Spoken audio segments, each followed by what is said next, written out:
নমস্কার। শিল্পী মঞ্চ সাংস্কৃতিক অঙ্গন আয়োজিত সুরের রঙের বসন্ত অনুষ্ঠানে আমরা কাব্যকণ্ঠ আবৃত্তি একাডেমি অংশগ্রহণের সুযোগ পেয়ে ভীষণ আপ্লুত, আনন্দিত। অশেষ শুভকামনা আর কৃতজ্ঞতা জানাই অনুষ্ঠানের আয়োজক মৌসুমী দাস দিদিভাইকে।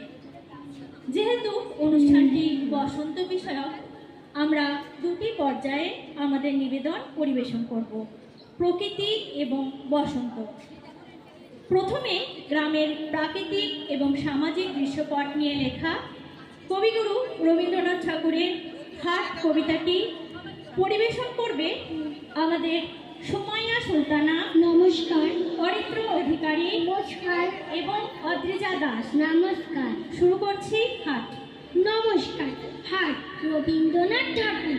কুমোর পাড়ার গরুর গাড়ি, বোঝাই করা কলসি হাঁড়ি, গাড়ি চালায় বংশী বদল, সঙ্গে যে যাই ভাগ্নে মদন। হাট বসেছে শুক্রবারে, বক্সিগঞ্জে পদ্মা পারে, জিনিসপত্র জুটিয়ে এনে গ্রামের মানুষ বেচে কেনে। উৎসবী হুল বোতলগুলো, পেট্রোল গুলো, ধামাগুলো, সর্ষে ছোলা, মুড়ি ডাটা, তেলে পা নকশা কাটা, সাতটি কলা, বিলি হাটা, ছোট থেকে সস্তা সুতা। কলসি ভরা একো ঘুরে, মাছি যত বেড়াই উড়ে, খড়ের আটি নৌকো বে, আলো ভাটের চাষির মুখ, অন্ধকার কানায় পথের পরে গান শুনিয়ে ভিক্ষে করে, পাড়ার ছেলে স্নানের ঘাটে জল ছিটিয়ে সাঁতার কাটে। নমস্কার। কাজী নজরুল ইসলামের খুকি ও কাঠবেড়ালি কবিতায় একটি কাঠবেড়ালির সঙ্গে একটি খুকির একান্ত আলাপ আমরা সবাই শুনেছি। এখন আমাদের খুকি তাসমিন সুলতানা এবং সুমাইয়া সুলতানা নমস্কার। আমাদেরকে খুকি ও কাঠবেড়ালি কবিতাটা বলে শোনাবে।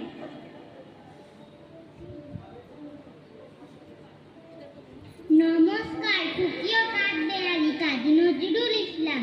কাঠবেড়ালি, কাঠবেড়ালি, পেয়ারা তুমি খাও, মুড়ি খাও, দুধ ভাত খাও, বাতাবি লেবু লাও, বিড়াল বাচ্চা কুকুর ছানা তাও, ডাইনি তুমি ফটকা পেটু, খাও একা পাও যেটাই যেটু, বাতাবি লেবু সকল গুলো, একলা খেলে ডুবিয়ে নুলো, তবে যে ভারী ল্যাজ উঠিয়ে পুতুস পাতুস চাও, সোজা তুমি তোমার সঙ্গে আড়ি আমার যাও।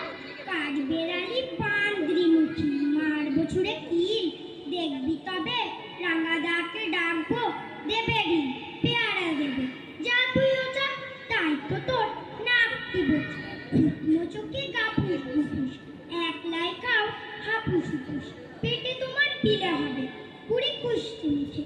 হে ভগবান, একটা পোকা যার পেটেও ঢুকে, ইস খেও না মস্ত পানা, ওই সেই পাকাটা, আমি খুবই পেয়ারা খাই যে, একটি আমায় দাও। কাঠবেড়ালি তুমি আমার সর্দি হবে, বৌদি হবে, রাঙা দিদি তবে একটা পেয়ারা দাও না। উফ, হে রাম, তুমি ন্যাংটা ফুটো, ফ্রকটা নেবে, জামা দুটো, আর খেও না পেয়ারা তবে, বাতাবি লেবুও ছাড়তে হবে, রাত দেখিয়ে দিচ্ছ যে ছুট, দেখে যাও। কাঠবেড়ালি তুমি মরো, তুমি কচু খাও। নমস্কার। নানান প্রাকৃতিক সৌন্দর্যের বর্ণনায় ভরা কবিতা পড়ে শিশু মনে ভাবনার প্রসার ঘটে।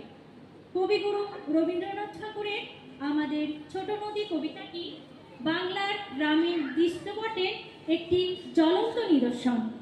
কবিতাটি আমরা শুনে নেব শ্রেয়ান রোজ, নমস্কার। আরফা সুলতানা এবং ঋষিকেশ রুজের কণ্ঠে। নমস্কার। নমস্কার। আমাদের ছোট নদী রবীন্দ্রনাথ ঠাকুর।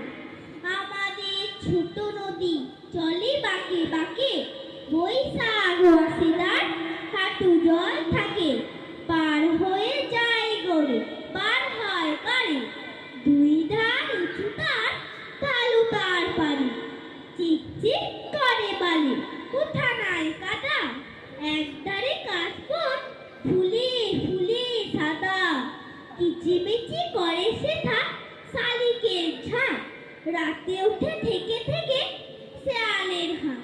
আর পারে আমবন তাল বন চলে, গায়ের বামন পাড়া তারি ছায়া তলে, তীরে তীরে ছেলে মেয়ে নাহিবার কালে, গামছায় জল ভরি গায়ে তারা ঢালে, সকালে বিকেলে কবু নাহাওলি পড়ে, আঁচলে চাকিয়া তারা ছোট মাছ ধরে, বালি দিয়ে মাঝে থালা ঘুটে গলি মাঝে, বধুরা কাপড় কেচে যায় গৃহ কাজে।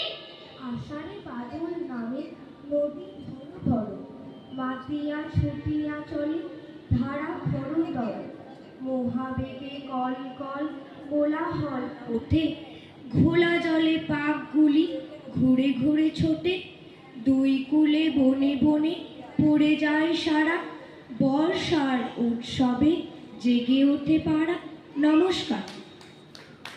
আমাদের সবশেষ নিবেদন বসন্ত বিষয়ক একটি কবিতা, রচনা এবং পাঠ আমি পাপিয়া মণ্ডল। কবিতার নাম বাসন্তিক শান্তিনিকেতন বলছি। হে বসন্ত পিপাসু মানব মানবীগণ, একবার চেয়ে দেখো আমার দিকে, আমার সোনাঝুরি কোপায় খোয়ায়, বাসন্তিক আমেজে আমোদিত হয়েও কেমন যেন উদাসীন, বরং ম্রিয়মান। কিন্তু বিশ্বাস করো, ওরা এমন ছিল না।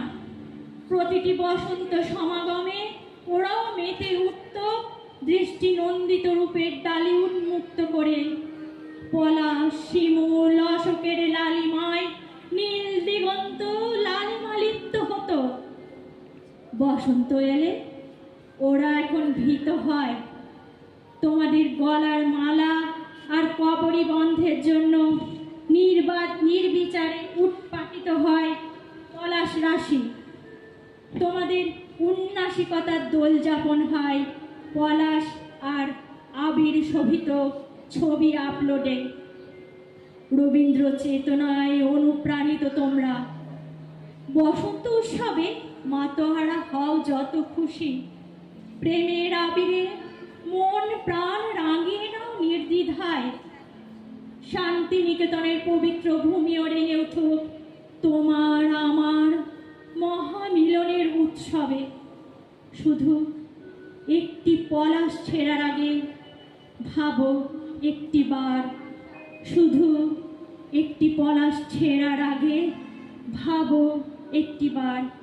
নমস্কার, আমাদের নিবেদন এখানেই শেষ হলো।